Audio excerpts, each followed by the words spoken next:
Hello everybody, this is Jeremy within the DAW. Welcome back.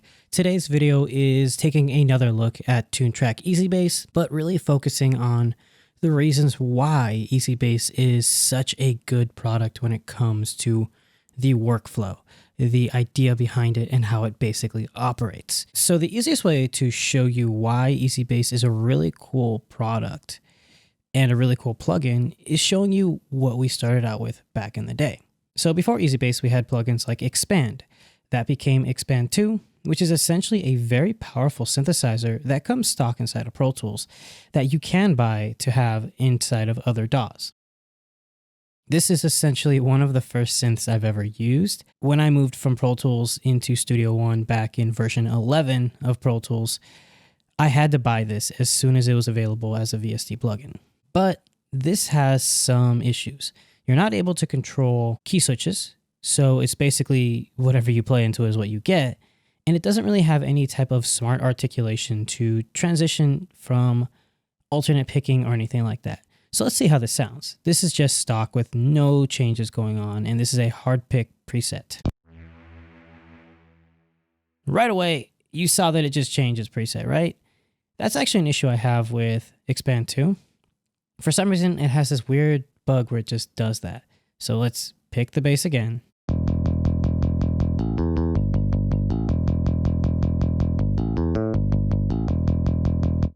And that's what we get. Overall, I'm not really a big fan of that. And listening further, this really does sound synthetic inside of the track.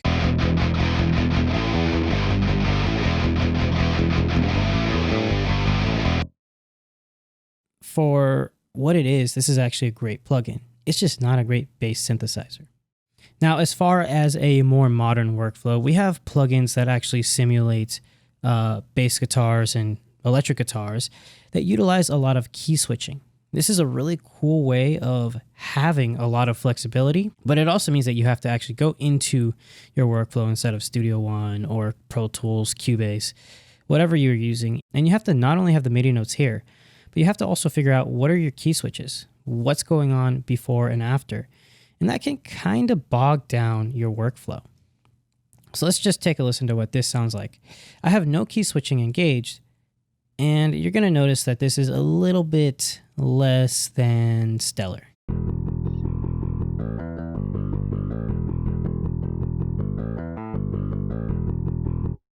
All right, it sounds a lot better than Expand 2. But because I didn't take an hour and a half to create key switches, it just sounds like everything's being chopped off. Now, what if this is all we had to work with? We could make this sound really good, and we could do some processing. I personally like to use my Helix native software to kind of shape things, and for most basses, I just do a Sans amp because I'm lazy, and I have a limiter. Now, the reason why I use the Helix native software is because I actually own a Helix rack unit that I use to record all of my bass and guitar through. I'm just used to the software. Let's hear it now.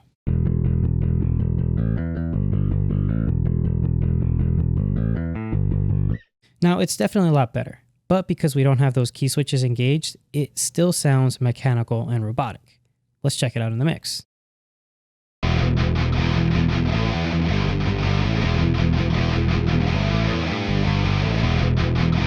Notice how you get dropouts in the bass. You can really hear where it disappears.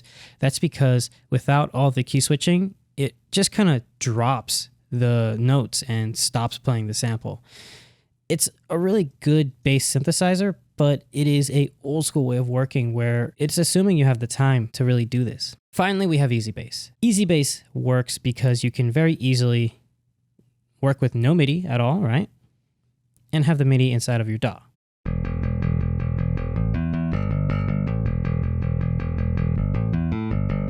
And it works.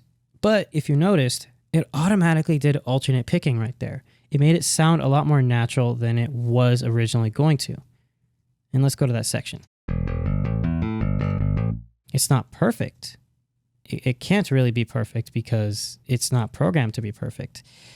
But it's a lot better. And I did this on purpose. I actually wrote this bass line inside of Guitar Pro 7.5, specifically to just sound robotic. I recorded the guitars using my Helix, and I didn't really record to a click. So you hear a little bit of deviation. That's where you really get to see the nuances of a bass plugin.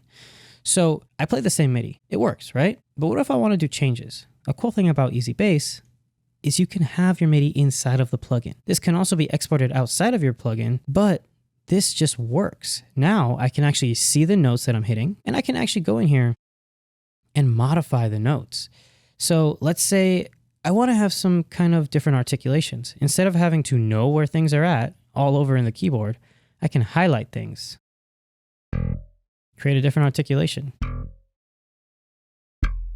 right? Maybe we'll do something like right here.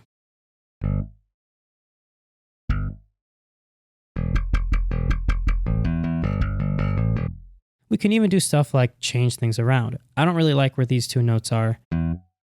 We can just select them, hit Control Shift, down arrow, and it brings them down by 1 octave. Pretty simple.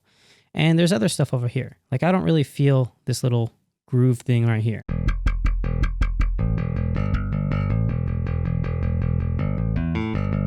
I feel like that's way too high of a note. So we're going to select all 4 of these, bring them all 4 down at the same time. Really simple.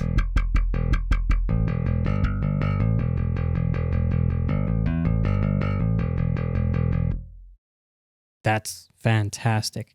Now we can also just have it normally auto alternate pick, but I've already done a lot of work very fast. I'm able to actually hear things, determine what I do and don't like, edit them, and then choose articulations without having to go outside of one window, which is fantastic. Another thing is if you actually don't know what you want to play, you can easily go into the groove tabs. You can select what you want, you can choose the folders that you want, and you can even start off by the time signatures and the signs. So let's say we want to do a hard rock style, and we're going to do something at a really high BPM, something like right here.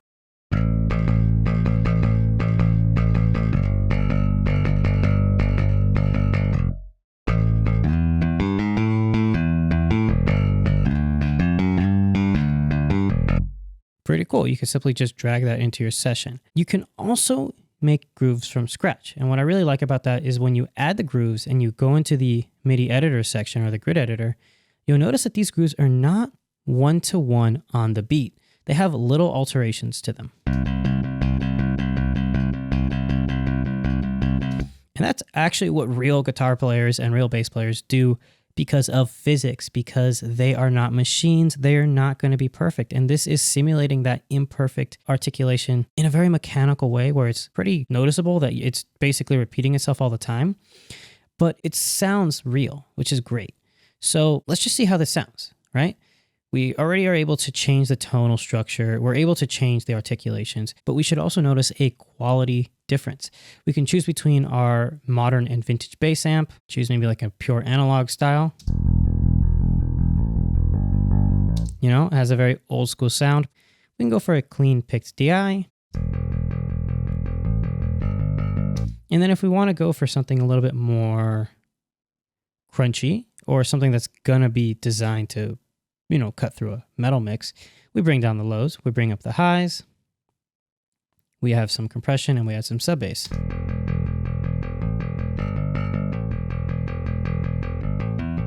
And then if we want to do some further processing, I'll grab my Helix native software, grab the Sans amp, and then do some limiting.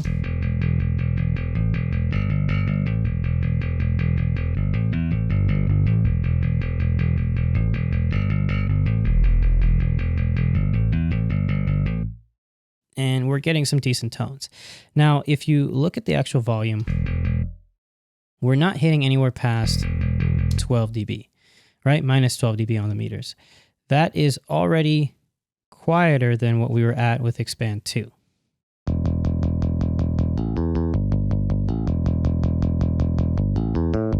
All right, that's Expand 2. Let's try the Real 8. It's significantly quieter still, but it's actually physically louder. So it's just perceived to be quieter. But EZ Bass is the quietest one of them all, but has such high quality samples that it just sounds full, it sounds fat, it sounds warm. And let's just see how it sounds in the mix, right? We'll start from the beginning and just go straight into it with EZ Bass.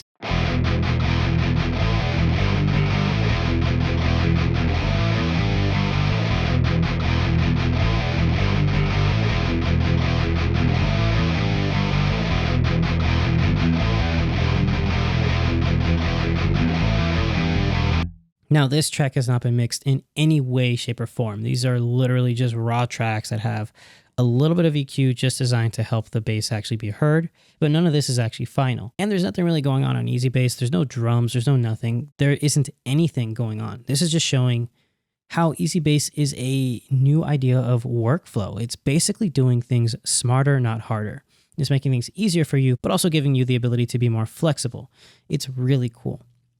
Overall, I'm really happy with the way that Toontrack is aiming at having their workflow work with EZ Bass. I'm really hoping that they really try to expand on EZ Bass by quite a bit. I know they're adding some new bass libraries coming out really soon, like I think in a week or so. But overall, I'm pretty pleased with this, and I really think you should try this out if you're looking for a more modern workflow and a much simpler and easier way of working, while also giving you the ability to be more advanced and be more creative because things are so much faster, because they're so much easier. Overall, I would definitely have to say it's a solid 8 or even 9 out of 10. There's some minor things that I would like to see changed, but it's very, very good, and it sounds fantastic.